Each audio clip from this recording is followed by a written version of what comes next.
and I can remember on the day, obviously I didn't go to Milwaukee, but I remember on the day those who were in the sort of circle, I remember my phone was pinging and I was like, what's going on? And they're like, Jan's going to win. And I was like, really? And I guess I was a little bit surprised because obviously he's a little bit older, he's 41. Yeah. And it had some, serious injuries as well. He's had a process. The last few years, he's had a lot going on.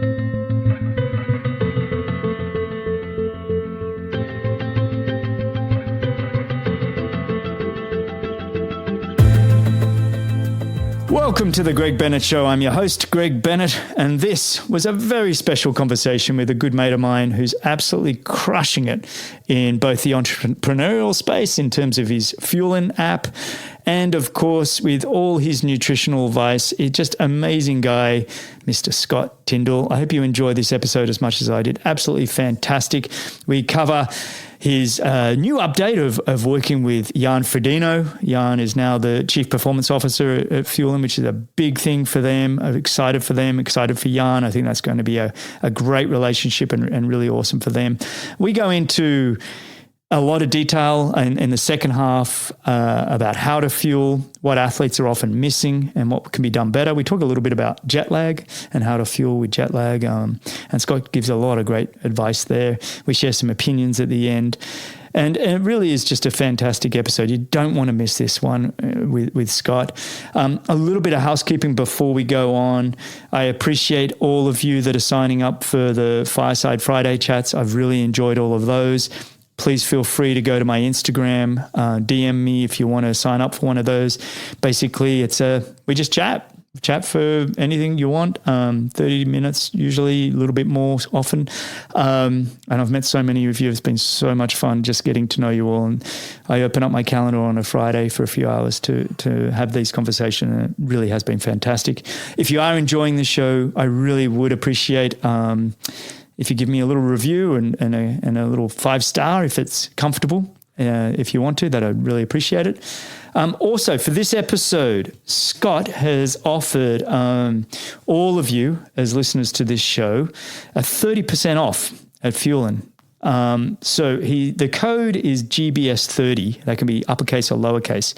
When you go to fuelin.com/GBS, so go to fuelin.com/GBS and then put in the code GBS30 and you'll get 30% off. So go check that out. I hope you enjoy this episode as much as I did. And remember, success comes to those who endure just one moment longer.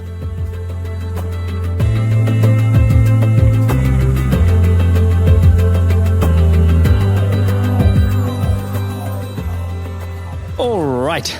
Today's guest is a true magician behind the scenes of world-class sports performances. A master of sports medicine and nutrition, he's been the secret sauce for Olympic athletes and high performers from the triathlon world to the rough seas of the America's Cup. With a career spanning well over 2 decades, he's transformed the way athletes eat, recover, and perform. Co-founder of the innovative nutrition app Fuelin, he's not just revolutionizing athletes' diets, he's changing the game. So, welcome and thanks for joining me once again on the Greg Bennett Show, Scott Tindal. How are you, mate? Mate, that's a hell of an introduction. 6 a.m. for you, buddy. Mate, I don't know if I can live up to that. It's very good, though. Very good. Thank you. Yeah, you've had a rocky night's sleep, you just said. And you were up in Singapore too, right? This past I was weekend? in Singapore. I'm definitely not going to say that's an excuse for being tired. It's probably more the little ones. But that's right. I probably can't take too much credit for that either because I know my partner Mel does pretty much all of it. So I feel yes, but it's still nice. I woke up this morning trying to be as quiet as possible and dropped something and woke her up, and I was like, oh shit. Oh, no. Anyway, you're in the bad books. We might have to keep talking all morning. I know. And then you have to come off and say it was really hard work. I'm working so hard. But thank you for having me. Always really enjoyable. Looking forward to today's chat. Yeah, for sure, mate. Well, let's you went to, firstly, before we get into anything, you went up to, we're recording 2 days after the T100 weekend in Singapore. I just want to get your impressions. How was the weekend? It was hot. Yeah.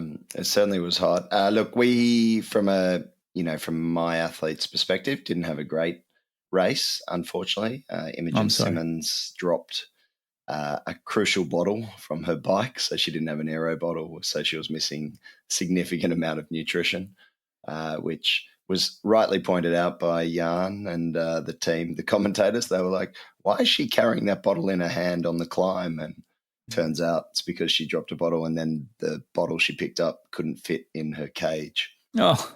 So just lesson learned, I guess. Like, Yeah. it happens to the best of them. And when you've got a bottle that fits specifically in the bike, it can become problematic. So we need to look at that, and we need to sort of think about what's plan B if something like that does occur. Because if it occurs in a world championship, then it's a bit of a disaster. And then Ben Canute, he just didn't cope very well with the heat. Second time, he didn't cope well in Miami. We had very limited time together. We only just literally started working together over the last 3 weeks, and very limited time to do anything meaningful. He tried to do some heat preparation with hot water immersion, so that's passive acclimation to the heat. And look, he did that, and it usually helps, but in this case, it just didn't help him too much. And when he just struggled on the bike and ended up throwing up at the end, and unfortunately had a DNF. He just felt really, really poor, which is something we need to look at and review. We've already gone over it, to be fair, like his carbohydrate intake, how he did that, the products he used, fluid intake, whatnot. So it's just a work in progress. And as I said to both of them, no one remembers the start of the season. It's only the end. It's amazing. I can tell you. I remember every year hanging out, Tio and Rini, two of our very good friends, and Laura, myself, and Tio would always start the year with a couple of good performances, whether they were wins or not. We were always there or thereabouts in sort of March, April, May, June. And Rini couldn't get out of her own way. And then every year she'd turn up to Kona and go win Kona, would be like, and there she does it again. You know what I mean? It was like, and you're exactly right. Nobody remembers the start of the year. And gosh, you got great people you're working with. I've had Imogen Simmons recently on the show. She's lovely. Really great person. And Ben Canute, well, honestly, he's one of my favorite men in the sport. So, rooting for both of them to come through and have really great performances. And it's great that you're in their corner, mate. It's really cool. No, I appreciate that. Yeah, they're great. We're pretty selective of who we work with from a pro standpoint. And, Ben and Imogen are joining Holly and Sky. So, it's really great. And then we've got some younger pros, people like Joel Wooldridge, who's a young Aussie kid who, not many people will know Joel, but I think he's a really good prospect. He's had a lot of issues through probably his own mistakes and own misfortune in terms of things related to nutrition. And he reached out to me. He's actually being sponsored by Pillar Performance and Budgie Smuggler, and he sent me a very forthright email one day saying, look, I can't really offer you too much, but this is my story. And he sort of outlined he'd suffered from low energy availability in Reds, as it's now known. And, he was down to just a waif of himself, a skeleton, literally. Wow. And it was really sad to sort of read his story, but also inspiring. So we decided to take him on, and he's just he goes by the moniker of Red Rocket, and he's great. He's a great little kid, and I shouldn't say I'm a kid. He's in his 20s, but he's very dedicated. He's put on 11 kilos over the past year. He's pushing out numbers that are so much better than. I mean, he's 60. 20, you said. Put it in this though. He's now 61 kilos. So you imagine how small he was. Gee, yeah. Yeah, I mean, he was just so nearly malnourished is probably how I would describe it, and suffering from that as a result, because his notion was lighter is better, and he just didn't understand. Like, that was what a lot of these young athletes they hear this sort of information, lighter is better, and he unfortunately went down that route and wasn't pulled up by his coach at the time. Unfortunately, thankfully he's changed coaches, and I think now he's on a trajectory where I think he'll do really well. That's awesome. Yeah. You got to get your strength there, people. Yeah. The strength has to be there. That's where I kind of look at some of the guys, people that come from powerlifting and then they get into the sport of Ironman. I mean, these guys, their strength is in place, and that's why they end up running so well off the bike. They've done all the foundation of strength. They didn't go skinny. They went really big and strong, and then they kind of slowly found their race weight over time by doing the work. And it's interesting to see the mindset of these young guys too. Like you said, is, let's steer you to love the sport first and foremost. Let's get you strong, and then let's get you more specific as time goes on. Yeah, no, I agree. Yeah. I was talking to Cam Worth last week's episode. He said there's a great young Tasmanian kid coming out of Tassie. I don't think it was Joel Woodridge, but he won, I think he won World Juniors or something as a 15-year-old. Could be one to look out for too. Just pimping him out. Ping me his name. Ping you his name. We'll do it after. I'll put you in touch with Cam. It's funny. We don't work with that many Aussies and actually don't have that many athletes on the program for whatever reason. I mean, from a Fuelin perspective, we haven't really targeted Australia. We sort of have been very laser focused on America. But, as an Aussie, I'd love to have more Aussies on the program, but for whatever reason, I think Aussies are always like that. No, mate, she'll be fine. She'll be right. She'll be right. I'll just do it. I don't need a coach. I don't need to go. There's a banana and a Mars bar. One of those. And it's really disappointing because I think if you look at Australian sport in whole, I think that's the attitude we've had, and the world's gone past that. Like that's not the world of sport anymore. It's dialed in. Mm-hmm. And if you're not dialed in as an athlete, you're not going to win. Like you're not even going to perform. And I just think like Australia's mentality in that respect needs to change. And we're getting phone calls and we're getting emails from New South Wales Institute of Sport, Australian Institute of Sport. We're speaking to these people now, and it's nice to see that they're sort of like, you know what, we need to do something, and maybe we need to look at nutrition. And having someone like Dr. Alan McCubbin on our team, I think adds a lot of weight to the team in terms of credibility, and it's all about credibility these days. And making sure that what you're putting out there is evidence informed. It's not always going to be evidence based, because if you wait for all the evidence, then you're probably already behind the game. But we're very much science based, and I think with 1,500 athletes now on the program, and all these professionals reaching out and excelling. It's nice to see, and I think it's got to continue, and there is a real thirst for nutrition now, which is really nice to see. Congrats on that number, mate. 1,500 athletes. Right. That's really cool, buddy. Part of what I want to chat to you today is I think I want to sort of discuss some of the latest news and what's happening in the Fuelin world and that kind of thing. I want to kind of dive into what Fuelin is, so people that maybe haven't listened to last year's episode when you were on almost 1 year to the day, by the way, April 10th last year. Yeah. But people go listen to that episode. Absolute cracker of a conversation between us. And then I want to really sort of dive in and look at fueling for triathletes and that kind of thing. But before we go on, like I said, it's almost been a year, although we did catch down up at Balmoral Beach for a coffee when I was back in Sydney, which was awesome. My favorite place in the world, down there on the water. And that was really great. But you've had some big news recently. Tell us a little bit about what's going on. Well, I guess it all started actually last year. July last year, I had a direct message in my Instagram inbox, and it was from Jan Frodeno, and I actually thought it was a catfish. I thought it was someone pretending to be Jan, and so I sort of didn't take it too seriously, to be honest. I think I spoke to my co-founder Jonathan, and I said, "Mate, just got this message, and I don't know if it's real." So I think I responded, and he was like, "No, this is real. I've been meaning to speak to you for a while. Better late than never," because I did catch up with him in Kona the year before. Mm-hmm. And he was like, "Look, I think I need your help." And I was like, "Oh, really?" So then the conversation started. We had a quick chat, and next thing I knew, he just paid. He didn't even worry about anything. He just was like, "Yep, I'm paying." So that started, and we started working together at the end of last year for the lead in to the PTO Nationals, the Milwaukee event. Oh yeah, in the US.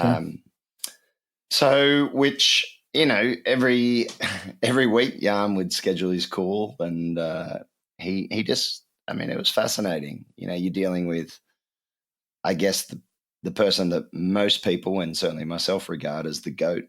And, it was fascinating to have someone as successful as him really just wanting to pick your brain apart and just learn, which I think speaks volumes for him as a person and also as an athlete, because he wasn't willing to settle on what he knew.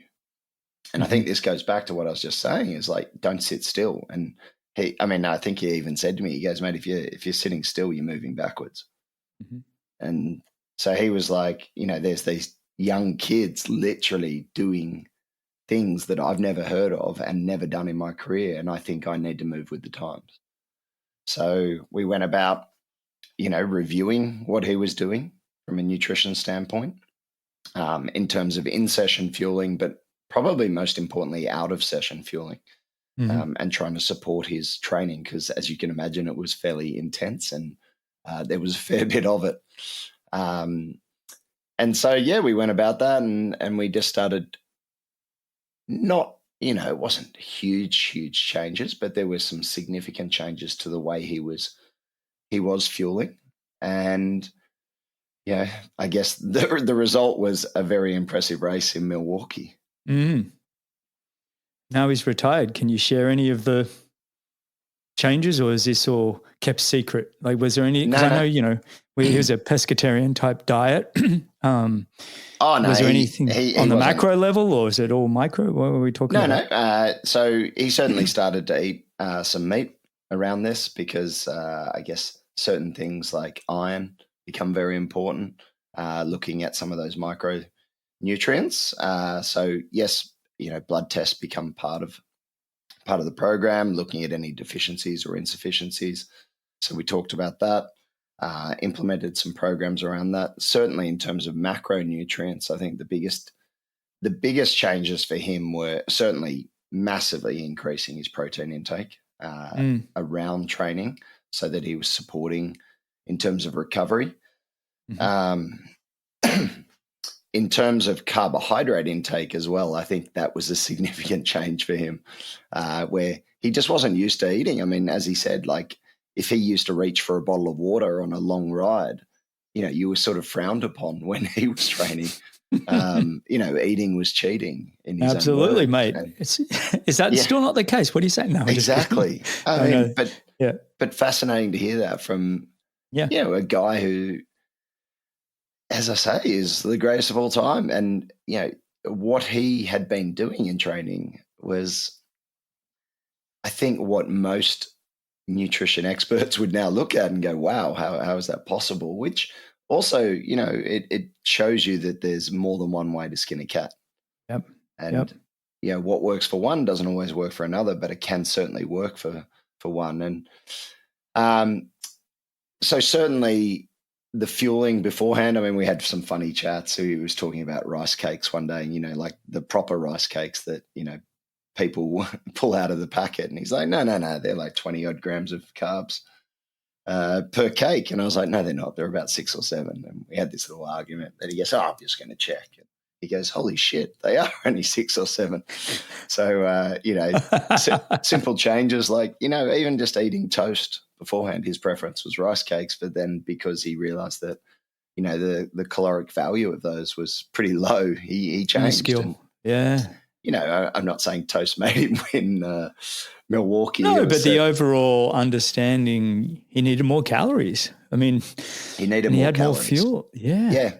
And it was interesting. I was listening to another podcast the other day, and Christian and the host were talking about like what happened in Milwaukee. They were saying like, they'd heard rumors Jan was getting dropped at all his training, and they couldn't understand what happened. And I was like, I don't know where that information's coming from, because when I was talking to Dan, his coach Dan Lorang, and Yeah. talking to Jan, like training was absolutely bombing, and things were definitely going in the right direction. So it's interesting what the rumor mill Oh, the rumors going all the time, sort of mate. goes around, and but that's the part. That's the fun part. Well, exactly. So, and Jan's he's very good at that. He downplays a lot. He hams it up a bit with everything else. And so I think there was a quiet confidence in the team going into Milwaukee. And I can remember on the day, obviously I didn't go to Milwaukee, but I remember on the day, those who were in the sort of circle, I remember my phone was pinging and I was like, what's going on? And they're like,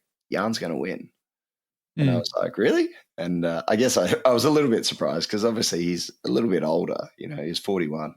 Yeah. And it had some, serious injuries as well. He's had a process. The last few years, he's had a lot going on. Yeah. Yeah, he had his Achilles and all that. And so we weren't quite sure how we'd perform. But, I guess the photos and the footage speaks for itself. And he went on and had a great race. And that was then the build into Nice, which was, the last dance, as they called it. And unfortunately, after Milwaukee, he, I think age did catch up a little bit, and some of those injuries flared up. And he knew. I think you could tell that he wasn't. He succumbed pretty quick in Nice, like the fight. I think that he knew something was up. Like, there was something up, and it's never been told, and he's never going to. He's not that type of athlete. No, he got through the thing. He was able to do his walk, his 40-kilometre walk. Yeah, exactly. He finished the race, which I thought was an absolute testament to him as well. No, he he didn't stop. He just, he lapped it up and he went out, probably not in the way that he wanted to finish, but certainly the goal at the end was to finish on a podium and to win Milwaukee. And achieving that and working with him it's definitely been a career highlight of mine. Oh, good on you, mate. That's really cool. And are you guys staying in contact then now? Or? Yeah, so it will be announced. He's actually part of Fuelin now. He was so impressed. Oh, seriously? Wow. Yeah, so he was so impressed with what we did with Fuelin. He's invested in the company, and we've given him the title of Chief Performance Officer, which... Oh, I had that at fast food with Adam Malonis. yeah. So it's a little bit of tongue-in-cheek. But Chief Performance Officer, CPO, everybody. Exactly. He's like, what is that, CPO? And we were like, yeah, CPO. And so he's responsible and involved in the app build. Yeah. Recipes. He loves his cooking. He loves his food. Insights and obviously into marketing. Oh, it's brilliant, mate. Congratulations. And the thing is with Jan, he's a smart cookie. He's one of my very best mates. He's a good man, man of his word.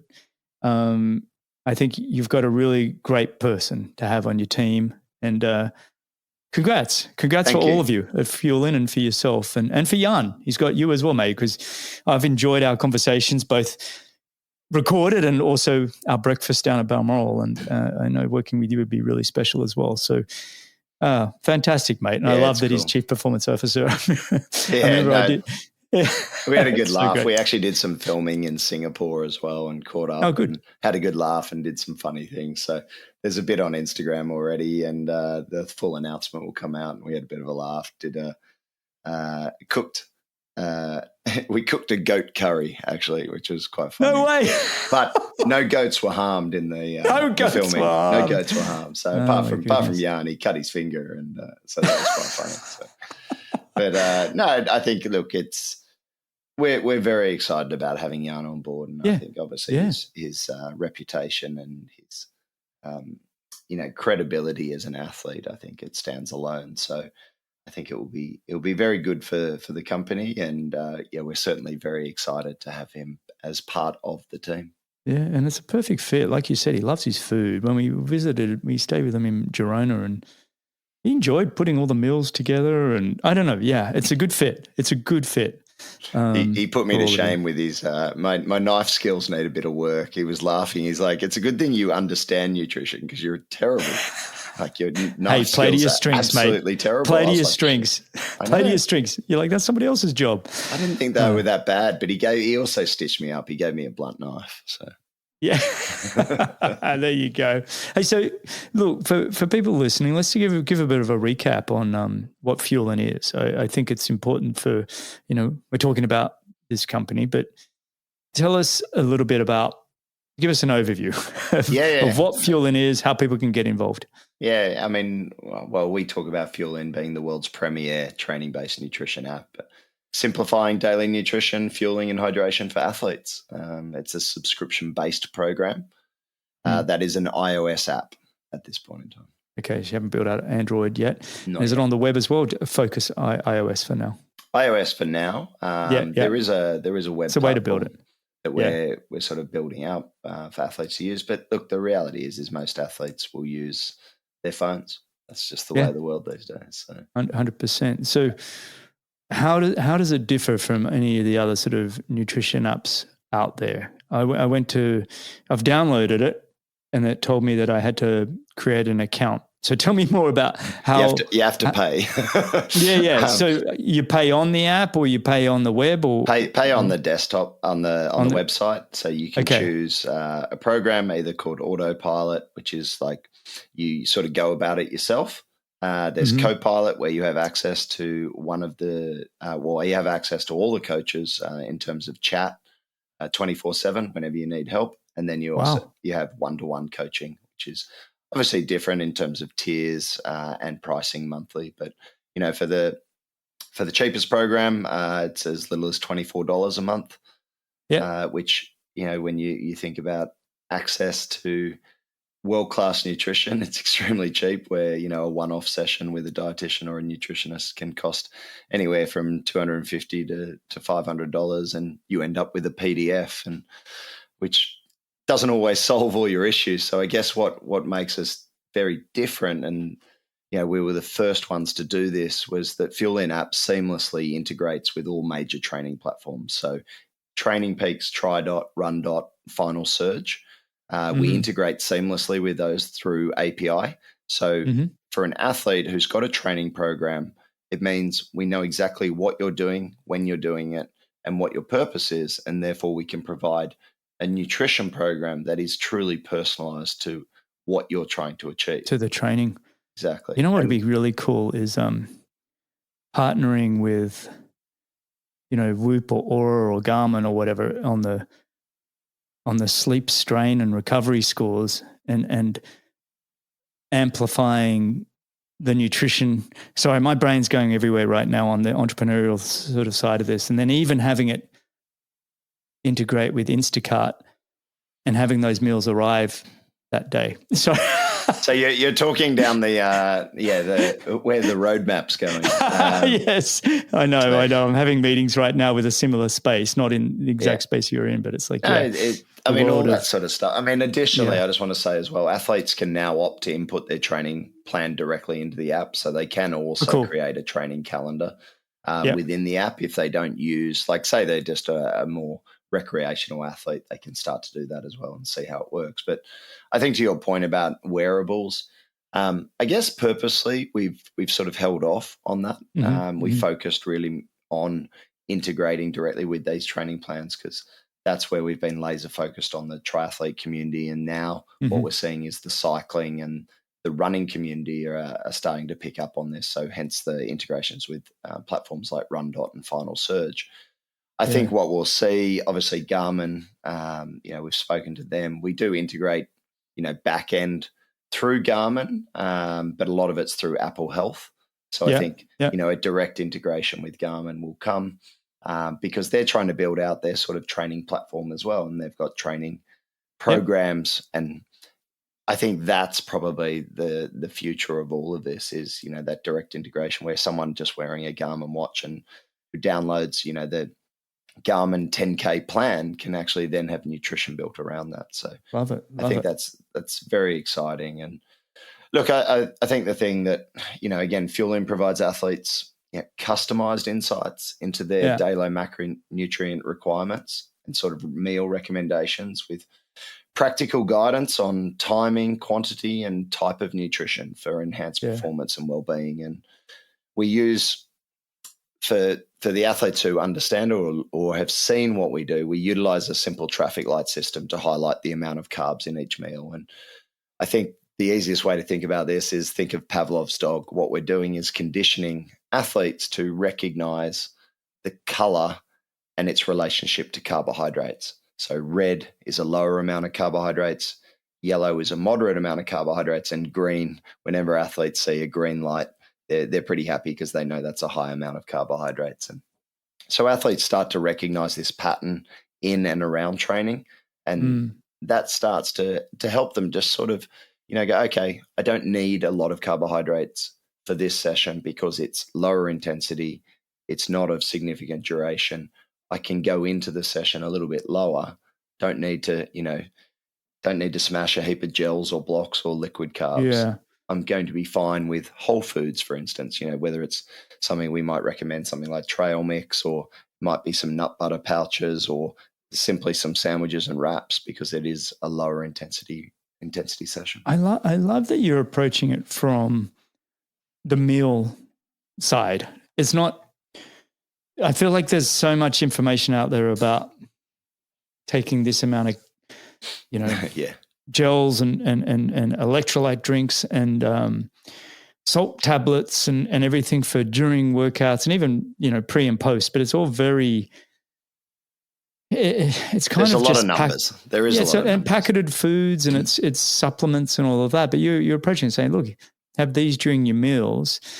You got the meals. Are you kind of also saying, hey, we recommend these amount of calories or gels? Because I'm thinking of like the feed, which is obviously making a pretty big impression in terms of people going there and stocking up on all their gels and electrolytes and supplements and stuff. Is that? Yeah, so we actually integrate with the feed directly. You do. I was going to say that would be you can press a button and it's buy and it takes you directly to the feed. Oh, okay. They've been good. Yeah. Matt and the team and Elsa. Matt are awesome. Eloise have been good. So athletes on Fuelin get a credit. They get between $80 and $100 credit across the year. Yeah. They get like a lovely little free personalized water bottle as part of a thank you. And we'll continue to do more and more things with the feed. I think they're good company. It's a great service. I think Australia has obviously Aid Station, which is a similar one, and it'd be nice. I'd like to try and think that we could go geo-targeted and have some sort of link to something like the Aid Station for Australian athletes, because I think that same issue exists where athletes are going from one website to the next, and it's just a pain in the ass. And so I think any system like that is a good system. I love that you're partnering with all these companies, because that's the hard work, is often the partnering, getting people to share and open up their APIs and be able to talk. But you've already made some really great leaps there. As a startup entrepreneur, you're now in what, fourth year doing this? No, we're only 2.5 years as an 2.5 years. We're probably three and a bit years since Jonathan and I first spoke, when I was traveling around. I think I was in Bosnia Herzegovina at the time, traveling around. And as you are. Connected with him. I had a year off, and I was floating around the world, thankfully, before COVID kicked in. So it's I don't know. It's it's been definitely a journey. I was going to ask. It's it always sounds romantic, being an entrepreneur, but what have been some of the biggest, I guess, lessons or challenges you've faced over the last couple of years? Is there anything you can kind of point out? And I ask because there's numerous people on this journey that listen to this show. They're in the startup space, or maybe have products that they're trying to get out to the world. Is there any kind of lessons or challenges you've faced? Am I allowed to swear? Within reason. It's effing hard. Is probably the thing that comes to mind, because like, I think everyone thinks you're going to have the next Uber or Facebook or whatnot, and the reality is it's bloody hard, and everything just takes longer than what you expect, and and I mean that from customer acquisition perspective, but also in terms of product build. It just and especially when you got a tiny team. I mean, we literally How many are on your team? Yeah. We have one full-time tech guy. We have myself. We have my other co-founder, and then we have a new guy, Garrett Muller, who joined from quite a large European company who's in charge of growth and revenue, and he's been a great addition to the team. But it's such a small team, and then we have a couple of sort of part-time tech guys to assist. But yeah, the reality is we're doing a raise at the moment because we realise, despite doing really well, as I said, close to 1,500 monthly athletes, good ARR, whatnot. Like, we just need to bring in more money to actually grow and do what we actually want to do. Because that's just at it. this point in time, it's bootstrapped. It's completely bootstrapped. But the good news is, with those numbers, to use the tech term, you found product market fit. Mm-hmm. You have found fit. Like, it's one thing if you're sitting here and going, well, we've only got 15 people and 2 of them my cousins and one's my brother. It's kind of, at 1,500, you're coming into real numbers. And it's like you just said, employing somebody to become head of growth and really turn up that dial and say, right, now let's go. And you don't want to grow too quickly to, reference Ed Baker, he said you want the ideal K factor around 1.2. So you can be building your team at the same time as you're building. It's an interesting equation. Have you raised before, or is this your first raise? We did a very, very small amount, like tiny amount, like 2 years ago, which was just to get us over a little hump. And some good friends just put in some money. So it was very much friends, whereas this one sort of still sticking to, as I heard, I was on I'm part of a Sydney Uni cohort for startups called Genesis, and they were talking about, friends, families, and fools to invest. And I was like, that's probably pretty funny. That's called seed money, everybody. That's called seed money. Exactly. Well, look at what was it, Bezos's family? Didn't they put in 60 grand each or something?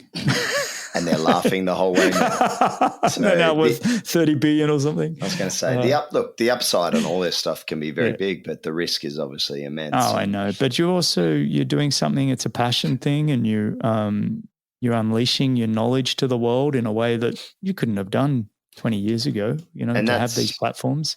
Yeah, I think that's really cool. I mean, the other things that I would say, like the lessons learned, there's always going to be haters.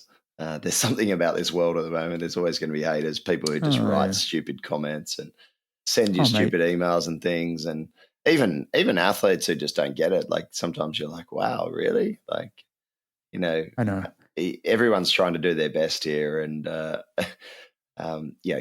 a little bit of patience, because I think everyone, as I say, everyone is genuinely trying to do their best for people, and it doesn't always need the hate. And it hurts, doesn't it? It hurts when you get these people go so personally. I've had to learn to. I've gotten so much. It still gets me. But I'm better.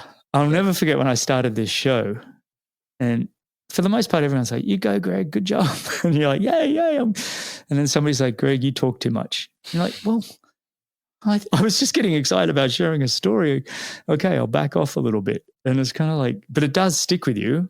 And sometimes there's some truth to it. And you're like, okay, I'll take it on board and try not to talk as much. Yeah. No, and look, I mean, I heard a really good thing last night as well. It was like, take a teaspoon of rejection every morning with breakfast. And I was like, that's a really good thing to think about, because, like, it's so true. You get rejected all the time. All the time. And if that can harden you up, and there's a little bit of harden up buttercup sort of thing as well. Yeah, no, for sure. In this world. And sure, I think, getting rejected or failing, like, it doesn't matter. And failure is probably what's made me as a person across my career, because there's been plenty of downs along the way with the ups. And I think as long as you don't quit, it's, you just got to forge your path and just believe in yourself, I guess. And I do believe in Fuelin, and I think the athletes, age groupers and pros who are now on the program, they really believe in it as well. Well, they obviously do, mate. And you've got Jan Frodeno, Ben Canute, Imogen Simmons, Sky Munch. I mean, Holly Lawrence, you've got a stable of great professionals. You've got 1,500, people signing up. Are you a fan of Alex Hormozi and his books? I actually don't know them. Oh, please Sorry. go read $100 Million Offers on Audible. Oh, I think I heard Tim Ferriss Yeah, talking it about is him. in terms of the startup mentality. And don't get me wrong, Alex Hormozi started 9 companies and they all failed before, he took off and is crushing it. But, he's in the fitness space originally and he's branched out. But his book, for anybody listening that's in the startup world, or where you are, even you're beyond startup, but it's still in that space. $100 Million Offers by Alex Hormozi. Really great book. And one I highly recommend just for the way to approach the business. Little bit of feedback. Actually, on that, that's another lesson learned. I think everyone is winging it. That's the other thing I've learned. 100%, mate. You talk to all these people and you realize that everyone is just winging it. No one has an idea. And you could talk to the best people and they're like, and even the ones who have really made it, they're like, oh yeah, I was completely winging it. And you're like, yeah. So it's like you wing it, you fail, you wing it, you fail, you wing it, you fail. Oh, there I am. And look, it's no different than being a professional athlete to some degree. You're kind of working at it, working at it. As long as you learn from it, isn't it? Yeah, as long as you keep learning. Your lessons. Yeah, you got it. I don't know. I don't think I'm very employable, to be honest. After being an athlete my whole life for 27 years as a professional, and then, now I host this show, which is I don't make business out of this. Actually, in fact, it cost me money to do this show, but I love it. But even when Ed and I were building Any Question, I kept saying, mate, I'm not employable, so don't try and be my boss. It's like, don't tell me what to do. I'm the leader of this company, and I'm happy to. I'm not. You don't want to employ me, people. And Jan, I think you'll find Jan's a bit the same. It's good that you've given him a role, but understand he's probably not going to be a typical employee. Probably have his ways. He's got a lot. I'll lean on him when I need to lean on him, and I'm sure he'll lean on me. He's pretty funny. He's actually a funny guy. He's awesome. He's awesome. He's been such a good man to me. There was one time, probably about a year ago, maybe it was the last time he was on, and I was stuck. Somebody had cancelled on me for, I try and put these out every week, and I'm usually pretty good at lining them up, so I've always got a bit of breadth. But suddenly I was like, oh, crap, I need an episode for Monday. And it was like Thursday, and I texted him. I said, Jan, can you just come on this afternoon and talk to me for an hour? And he did. And the best thing about the Jan Frodeno interviews is they're massive in popularity. Oh, yeah. So, a big shout out to Jan on that one. I appreciate him for that very much. And actually, I'm trying to coordinate him and all the gold medalists again to come on. I did an episode in 2021 before Tokyo. Yeah. So we're just trying to coordinate to see if we can get everybody on again to have a discussion about Paris Olympics. But anyway, mate, let's move on a little bit here. Shift gear. I love chatting to you because of the way you look at fueling. No pun intended, but for triathletes. And I guess, what do you see? You kind of touched on a few things, but what do you see as some of the biggest mistakes that triathletes as a whole are making when it comes to their nutrition? Well, I think it's exactly what I just touched on with Jan, even like that belief of minimal fueling for sessions is a good thing. And then during the race, trying to race full to the brim. And I think that's just, it is the crucial sort of light bulb moment for athletes when they certainly start our program is like, oh, so what I do in training actually is going to have an impact on my racing, and what I'm practicing in training is actually what I'm going to do in racing. And I think when they get that, it's suddenly things just start to click. And I think that is simply the biggest mistake athletes make, where they don't practice their nutrition on a daily, not necessarily a daily basis, but certainly within those sessions that should be fueled appropriately and in line with sort of what they plan on doing from a race perspective. Do you work with them? And I'm just sort of thinking here, Ben Canute, Imogen, traveling from around the world to race in Singapore and trying to find the right meals that, you're kind of suggesting that they should go have. How do you work with athletes in fueling with time changes and finding the right food in different places? Yeah, that's actually a really interesting question, because I can remember, like, obviously with Ben and Imogen, it's been very fast, so I Yeah, didn't want to yeah, try and change too much too soon. So you tend to just let them, you talk about principles and what they want, but you want them feeling comfortable in that case. Whereas, as we go through the year, it will become a lot more specific about, okay, which destination you're going, what type of foods. And, in the case of something like a carbohydrate load, it becomes something that you need to practice, and you need to yeah. understand what types of foods can, yes, provide you, as you said, like there's all these numbers, okay, somewhere between 10 and 12 grams per kilo body weight of carbohydrates. But what are the foods that you're going to take in order to hit that number, yet also feel really good and not feel like you're a stuffed pig? Because Mm, when you start to consume that amount of carbohydrates, it's a lot of food. And yeah. so diving into that and understanding, is it rice that you feel better with? Is it a combination of, white pasta with kiddie cereals?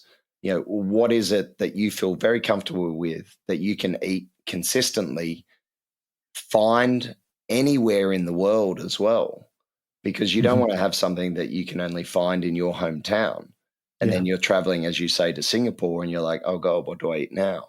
That throws yeah, out the whole process. So it's got to be simple, it's got to be palatable, and it's got to be effective.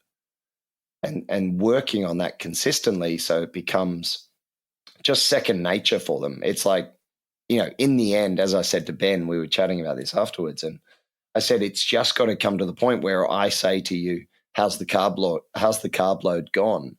And he says, mm, great, perfect, nailed it.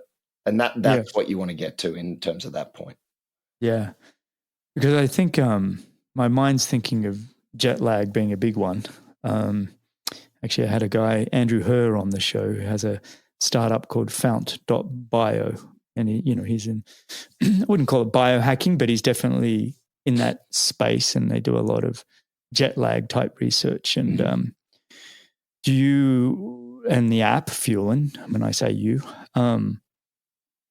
how does it take into account? Say we have listeners that are going, they've qualified for Kona Ironman this year, totally stoked to be going.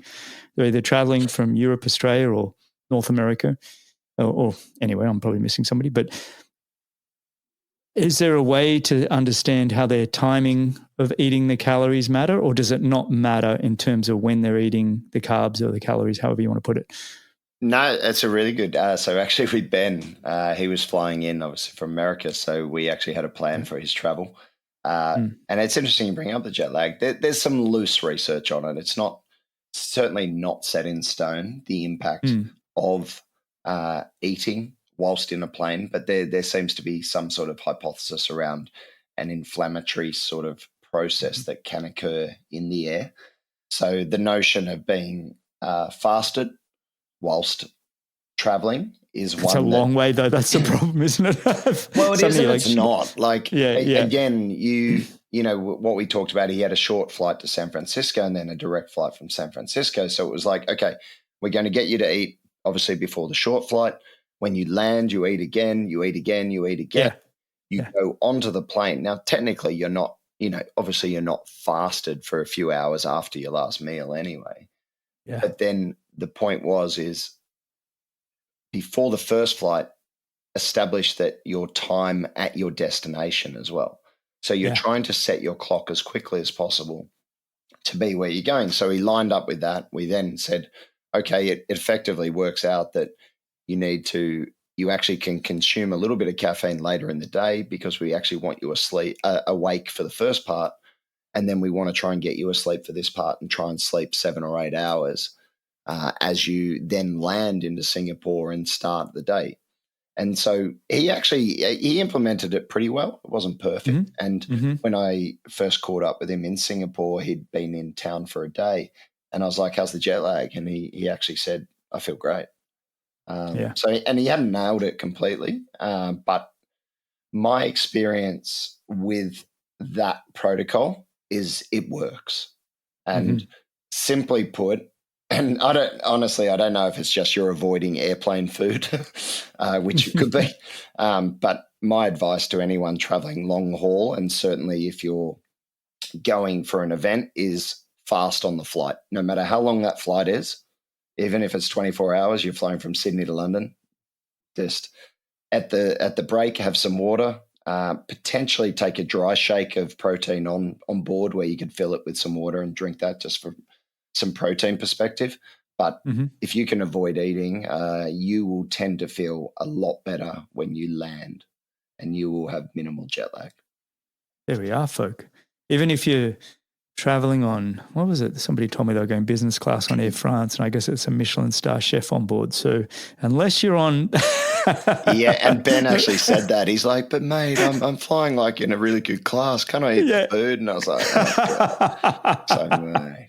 It's hard not to. Look, if you're racing as a professional, fine. The rest of us, have a good time, but know that you could have felt better had you not eaten. Yeah. I get it. It's there's a couple of other things that you can think about as well as an athlete. So after flying a westward flight, it's worth staying awake whilst it's daylight at the destination and trying to sleep when it gets dark, obviously.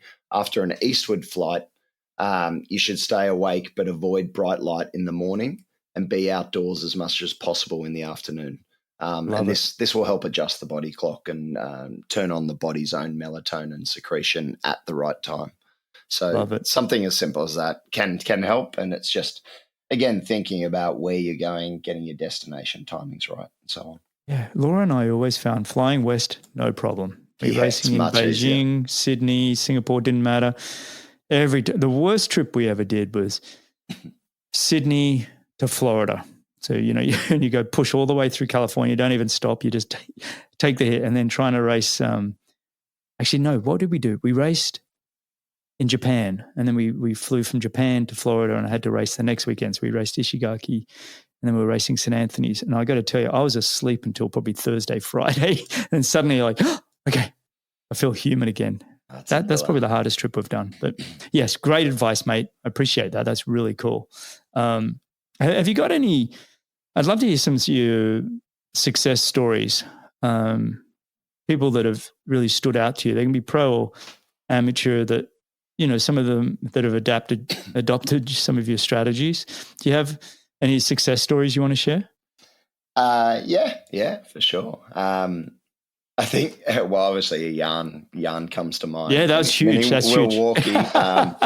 It's funny, like, a lot of people will say, oh, what's the most significant thing and what's the benefits, what's the rewards of like correct fueling and using Fuelin? And, the obvious answer is performance and performance gains. Yet I can tell you now that, and it's so cool when I hear it, people are like, I just feel happy.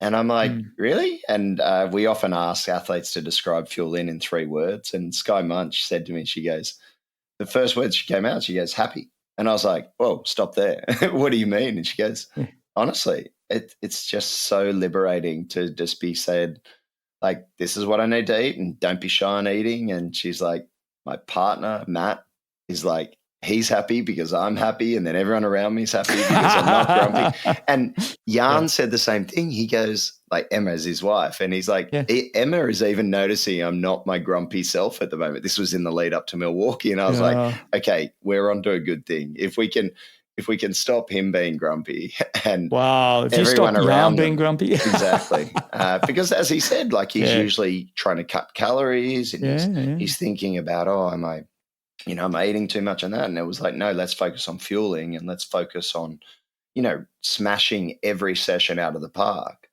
And I think that happiness just resonates with me so much. And again, like, you've only got to listen to Holly.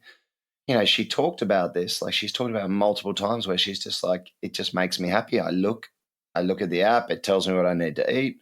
I know I've got to eat, and it reinforces that message of eating. And Sky, I mean, she had there was the whole shit show with, her previous coach, where getting told to lose 5 kilos in 4 weeks before Kona. And she's like, to be told, like, the first thing, I remember we had this chat with her, and she's like, what's your view on race weight and where I am now? And I was like, well, you don't need to lose any weight. That's for sure. And she's like, okay, we can work together.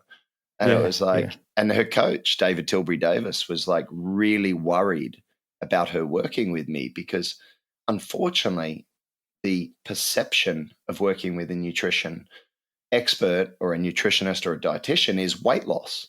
Yeah. And he was like, I don't think you need this. And David and I get on great. Like we caught up in Singapore. Had him on the show a couple of weeks ago. He's a legend. Really great guy. Legend. Love him. And he was like really concerned of me working with Sky because I think he thought I was going to try and get her to lose weight. And the first thing I said, mate, like she doesn't need to lose weight. Like, and we were fairly objective with it. I got her to get a DEXA scan and, you know, lo and behold, like most professional athletes, a very good body composition that was very performance, you know, dominant, I guess, in that respect, like minimal. Low body fat, high muscle. You know, the last thing she needs to be doing is dropping 3 pounds or 4 kilos or whatever, because that's apparently going to make her better. And it was like, no, let's just make sure training is unbelievably good. And, you know, you talk about success stories. Sky then, you know, she came 5th at Kona last year. And I mean, honestly, I was in Kona and I don't think her name was mentioned once in the top 10, but we had, actually, no, she came, what did she come? 6th. And 6th or 7th, actually. Daniela was 7th. She was coming. Top of mind. Yeah. No, Chelsea came 6th. She took her right at the end. But Chelsea came 6th. We were targeting 5th within the team, and like there was this level of confidence that she would come 5th, but no one was talking about it. And we were like, you know, obviously she came 7th, and we were like, it was a great day. It wasn't exactly what you want, but then 2 weeks later, she ran Ironman Florida and ran the fastest Ironman of any female in the USA. That's right. And smashed it out of the park. Yeah. And we were like, okay, you know, let's build from here. And that's, as Sky will always say as well, like it's about the process and about just gradually getting it right. It's not going to, again, 7 months were in the making for that performance. It wasn't like, you know, it happened overnight. And same, look, you know, we had a good chat with Holly the other day. Did I see she just announced she's pregnant? Mate, she has. And I was going to say great success story. I mean, she raced Miami pregnant. And obviously we had to keep that hush-hush. And, you would have known all of that, right? Yeah, we knew it all. So she couldn't do any heat adaptation sort of stuff because obviously we didn't want to put any risk. Yeah, there's a little bit more important things. Yeah, exactly. So, I mean, Holly coming 3rd, you know, it wasn't the greatest race of her career or anything, but it was such a highlight to just, I don't know, just to see her back on the podium and racing really well and also knowing she was pregnant. And I think that's a great success because unfortunately, you know, a lot of Holly's been very healthy for, you know, the 2 years that we've been working together. But unfortunately for a lot of female athletes, the issue with fertility is a real one because of low energy availability, because of REDs. And I think a great success is actually Holly, you know, the fact that she can get pregnant. I think that it's fantastic. You just actually make my hair stand up because, you know, being that we're dads now, I feel like that kind of stuff affects you more when you hear that kind of thing. Yeah. That's because what you actually are doing, and you've talked about happiness, you've talked about that, is kind of overall health and then performance comes from it, right? It's like this, rather than focusing on performance and don't give a shit about health, we're going, no. Let's get you guys healthy. Yeah. And then you can worry about your performance. I think it's... Well, that's exactly what we say. A healthy athete's a high-performing athlete, and that's sort of one of the little monikers we have. Oh, well, there you go. There you go. I should be on your marketing team. We all work together. But it's so true. Like, you know... It is. Everyone's so focused on performance, but they forget that you have to be inherently healthy to perform. Yeah. And you will perform well for a period of time. And we see this over and over again. The athlete who loses a bit of weight, they perform better. Then they go, oh, I'll just lose a little bit more weight. They keep performing. And then eventually it just breaks. And then we don't see them again. Yeah. I love the work you're doing, mate. I think I really appreciate your story with David Tilbury Davis coming to you, and he really does care for his athletes. And then your answer to him, I think one of the joys of doing this show is actually just connecting with you all. It really is it's a small community, but it's an amazing group of people. So I just want to congratulate you on the work you're doing, not just on the high performance level, but obviously when you hear people, Holly being pregnant due in October, big shout out. Yep. It's really cool, mate. Really cool. I got to have Sky on the show. I've never had Sky on the show. So Sky's great. She's got I've good energy. And I love Sky. I've met her in Miami a couple of times when I've commentated and stuff. And I got to get her on the show. That's it. So if you're listening, Sky or Matt, come on. Mate, I want to finish up with some opinions and around the sport a little bit. You just went to Singapore, the T100. Love to get your opinions on what you think of that series, what you think of the Ironman series, and I guess the current state of the sport as a whole. Yeah, I mean, look, I think the T100 is fantastic. I think that level of professionalism. Sorry, my throat's going. Well, it's in the morning, mate. You haven't even had your coffee or anything. I haven't had a coffee.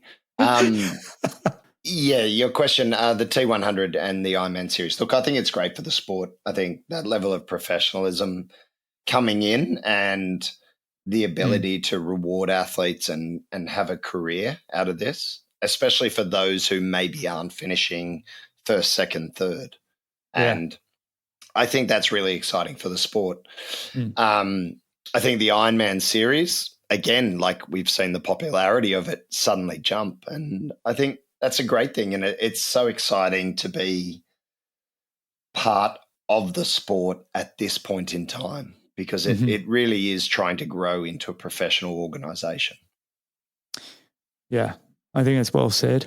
I think the word there is trying. If I put my tech hat on, I look at them and say, I think for the diehards, I think they're fantastic. For us, you and me, we love the sport. We see more money, we see more professional events, and I just want to see Canada expand to the general populace. And that's what we've kind of been promised by the PTO. Yeah. And I'm just, I've given my opinions on this show a little bit before, but I still think we're searching for product market fit. I think they can do better things. Yeah. I think in terms of, like you touched on there, the technology, I think that's where it could be a lot better. I agree. Like even just simple things like, I mean, they had the GPS trackers on them the other day and they were saying like, they're running at 87% of the heart rate, but even 87% of their max heart rate, it doesn't really, like that doesn't resonate with the general public. Like show them what their heart rate is. Like if it's running at 180, show them little things like that, like the power on the bike. Like you want to see that gauge going, like make it interactive. I mean, I was lucky enough to work with America's Cup, and what they started to do was, you started to see heart rates on the sailors, speed of the boat, all these sorts of metrics on the screen. So you sort of gamify it in that sense. And I think 100%. that will help the general public sort of gravitate to the sport where there's more interaction. Because, I love that. You're watching something for several hours. And like, as you say, I mean, I'm happy to see my girlfriend Mel was like, what are you watching? Like, seriously, like the other day. And I was like, come on, this is awesome. She's like, no. And but you've got to appeal to those people. Yeah. Make it exciting. And I think, look, I think Beth, Jan and Jack do a great job with commentating. I've been really impressed with the commentary team. And I think the more that they can sort of run off as well in terms of metrics and data points and all that, I just think it makes it more interesting for the general public. And then people go, you know what? Wow, I wonder if I could run 5Ks at 180 beats per minute. And they're like, oh man, maybe I can't. Maybe I need to start training. And then, start to bring in like, how can you get into the sport? Because I don't think anywhere along there, like, sign up for, Singapore T100 as an age grouper. But what about like I mean, I hope Ironman does it within the Pro Series of like, how do you get involved in Ironman? Yeah. Because I remember my experience, and I've actually got a friend, he's a plumber here on the Northern Beaches, and he's just signed up for Noosa, and he's like, mate, where do I start? Like, I've signed up. I have no idea what it's so funny because I had the same experience. I was like searching for like the dummy's guide to triathlon of like, what bike do I buy? What tri-suit do I buy? What shoes do I get? And like, I literally had to just reach out to, I reached out to athletes that I work with going, what do I do? And so I think there is still a lot of work to be done for just like, don't think everyone's an expert. And I guess this relates to things like nutrition as well. Like, not everyone understands grams per kilo and things like that. So you need to tackle great it. feedback though, mate. Great feedback. You So Sam Renouf, if you're listening, this part of the episode, I know you listen to this show. So this part, I'll spell it out. Yeah. That's great. No, it is. It's really great feedback. And I want to second your thoughts on the efforts by all. When I give these opinions, I'm not challenging anybody's efforts. I just think there's a few more little pivots we got to make and adaptations. But it's on its way, mate. No, I think it's on its way. I think it's on a good trajectory, and I think the competition between the T100 and the Ironman series is great. I think you're seeing some athletes pick their path and being vocal about that, and I think that's cool as well. It creates a little bit of rivalry, and we know rivalry is what drives performance. And so I think having athletes do that and be vocal about it, I think is a positive for the sport. You want a little bit of drama. Of course. Look what's happening with the golf, Live Golf and the PGA. Yeah. My goodness. Yeah. Well, we're not funded. Well, they're not funded by Do you see Rory McIlroy? They're saying he's been offered $800 million. I'm sure he will. I mean, the reality is you look at it and he's probably like, shit, I really called the horse, didn't I? A bit too early. And, those guys are making, I mean, you can't, I mean, that's the other thing. You got to put it all in perspective, don't you? The triathletes are getting paid, but it's sort of no. They're not. They're not at all. Pennies and pence compared to what. When I saw Lionel Sanders win at Oceanside was $7,500, and I figured that his family and costs and everything's probably $2,500 to $3,000 to be there. And don't get me wrong, they got sponsorship bonuses and things, but I was like, are you kidding me? Like, I was a little bit. I refused, and this is 15 years ago, to go to a race that didn't have at least 10 for the win. Yeah. And we still got $7,500 wins. What are we doing? Yeah. Anyway, I don't need to go into that. That's negativity, and I shouldn't be going that way. But okay, let's do this. Who do you think's going to win the Olympic Games? Triathlon. Any ideas? I think you'd have to go Christian and Taylor. Yeah. I think so. Christian?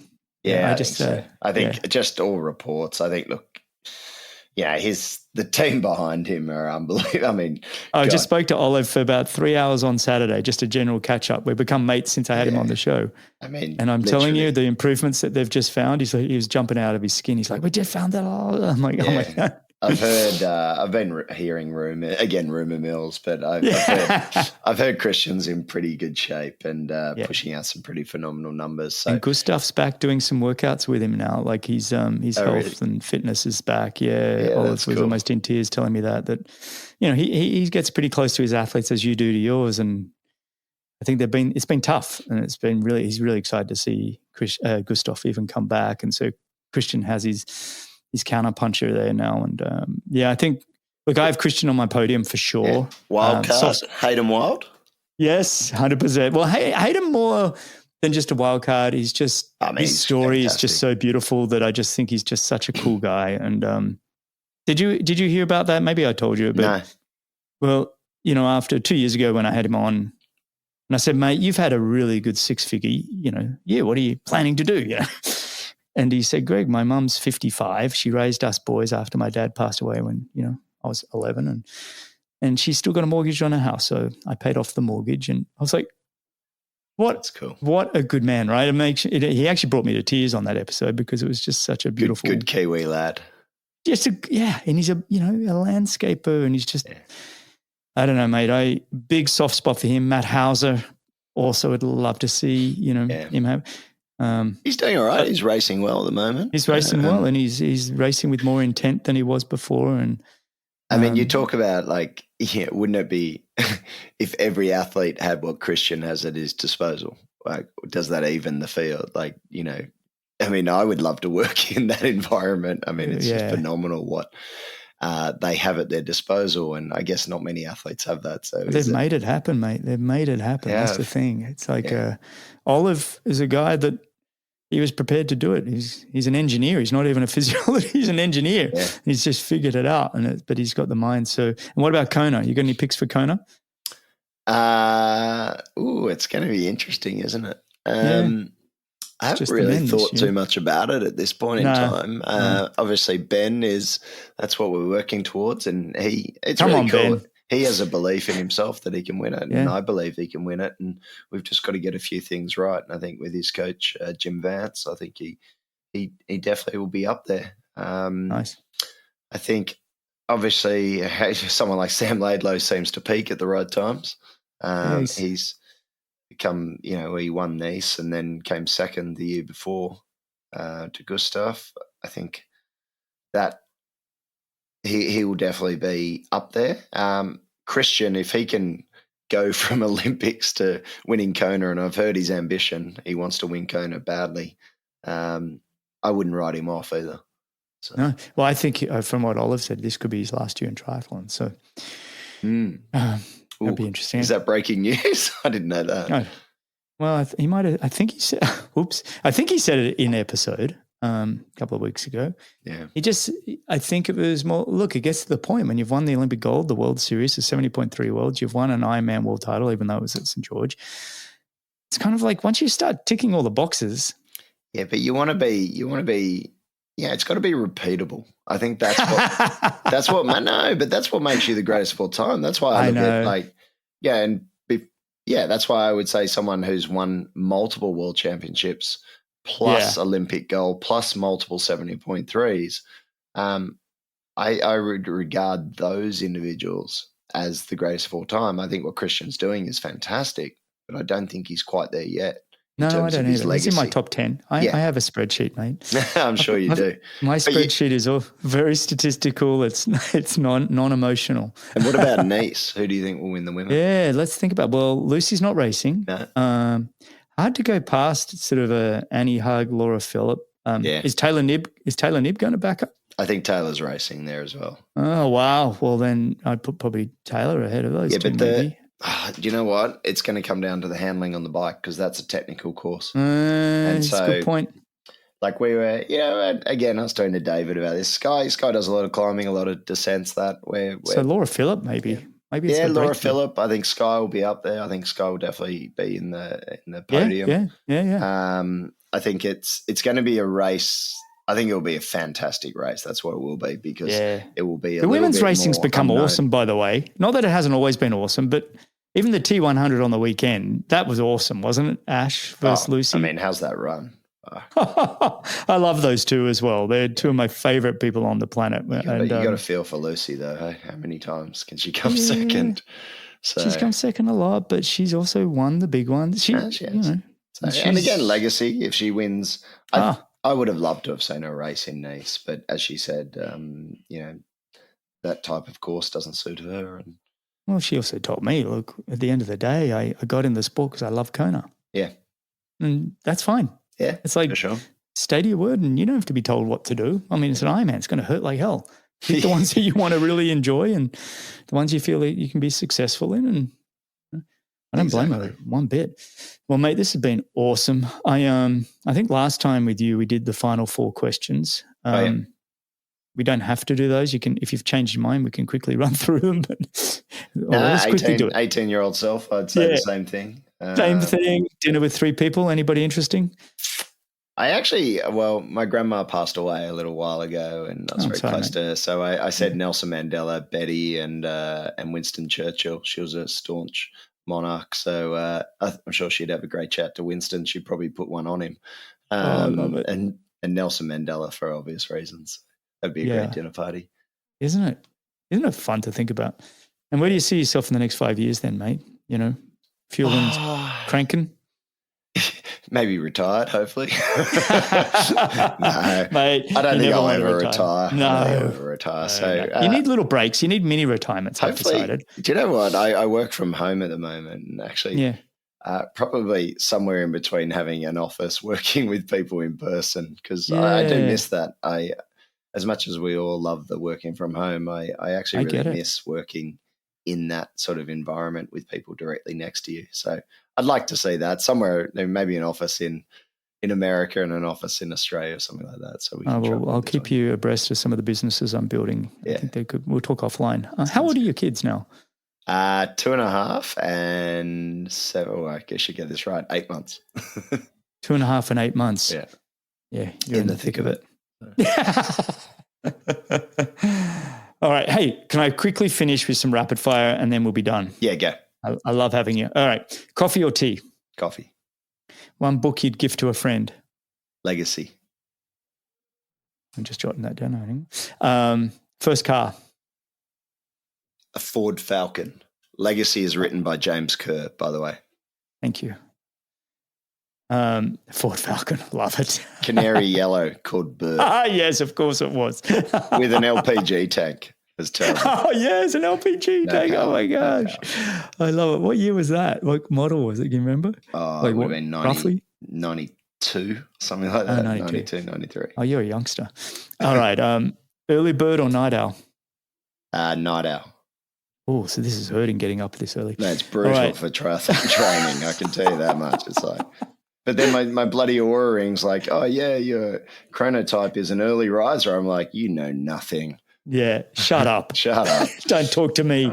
All right. 2 most used apps on your phone other than the Fuelin app. Oh, I was going to say Fuelin. I know Fuelin. Probably WhatsApp. Yeah. And Gmail. If you could switch careers just for one day, or let's just say switch careers and be the best at it, what would you pick? Ooh. God, I've never thought about that. A career outside of what I do. I love what I do. Perfect. Great answer. Let's go with it. So I think that's fantastic. Something else in health and performance, I'm sure. Yeah. All right. Mountains or beach? Ooh, I love both. Probably the mountains, then head down to the beach. Pineapple on pizza? Yes or no? Yeah, I'm comfortable with it. Mel loves. That's her favourite pizza, Hawaiian, so I'm into it now. Yeah. Bit of chili on top. Dream car? Ooh, Aston Martin Vantage. I think that was Alistair Brownlee's one that he was working on. I mean, we talked about that. All right, mate. Greatest movie of all time, and what? Well, I'd probably say Star Wars Episode 4. The Empire Strikes Back. Love it. Yeah, I would. It wasn't that brilliant when we were kids when those came out. I think it's Episode 5. Sorry. Is it 5? I thought the original Star Wars or whatever, the one that we all got as kids. Started on Episode 4. Sorry. Okay, so it is 5. Yeah, it is 5. Sorry. Yeah, and then Return of the Jedi 6. Yeah, gotcha. Yeah, mate. What's next for you? Anything on the horizon? Well, directly after this, I think I've got some consultations. Nice. So I'll do that and have a coffee. Flying, going to San Fran actually for the T100. It's also an opportunity to catch up with my co-founder because Jonathan's based in San Francisco. So that will be really good. That's like June 7th or something, right? Yeah. I'm meant to be racing in it, but then I got told how cold the water is. I was like, I don't know if I want to do that. I don't have to do that. And potentially Sunshine Coast, 70.3. And then the gentleman who has joined the team is German. His name's Gerrit Müller. And he has apparently got us enrolled in the Berlin Marathon. So I'm now researching and reading up on how to run a sub 3-hour marathon and looking at, is it possible for me? Because damn hell, I'm going to beat him. That's for sure. Because I'm competitive as hell. But I ran 3:29 at Sydney last year, which was 34 degrees. And it was a bit of a... Still, it's a big jump, mate. I know. So I think realistically, I think I'll go... I'm not saying you can't do it. I'm just saying it's a big jump. I think at my age of whatnot and the ability to train and whatnot, I think it could be tough. Yeah. But if I can get somewhere like 3:15, 3:20, I'd be stoked. You'd be stoked, mate. If you hold 5-minute Ks, Yeah. Well, 5 minutes is 3. That's 3:30, right? Yeah. Yeah. So yeah. Isn't that interesting though? Like, because you tell people like, oh yeah, I ran 3:29. They're like, oh yeah, that's good. And you're like, do you know how fast that is? And they're like, no. And you're like, well, that's sub 5-minute Ks. And they're like, really? For 42 Ks? And you're like, yeah, you're moving. And then you go down to like 3 hours, sub 3 hour, and you're like, you're running 4:14s. And they're like, and that's when you start like, oh God. That's what I'm saying. Like you're almost sprinting. Oh yeah, you literally are sprinting the entire way. So I was like, yeah, it could be tough. But anyway, mate. I'm excited for you. You got to get excited about it and have a go. Hey, I'll be back in Australia, by the way, June, July at some point. Down in Sydney. Go for a run. We'll have breakfast again or whatever. If you're up for it, I'd love to just jaunt. Be good. Jog. Yeah, I don't jog a lot. I'm building my running back up just for when I go back to Sydney because I love the running there so much. Oh, that's excellent. It's hard. Well, mate, I really appreciate you coming on. Love this chat. It was really cool. There's a lot of great takeaways in that, and your perspective on fueling is really fantastic. I'm excited for you in your entrepreneurial journey. Great things ahead for you, buddy. Thanks for coming on. I really appreciate it, Greg. It's always a great chat with you. Yeah. Cheers, mate. And for everybody listening, you can find all the show notes and timestamps and everything else at bennettendurance.com/media. Right, stay on the line, mate. Cheers.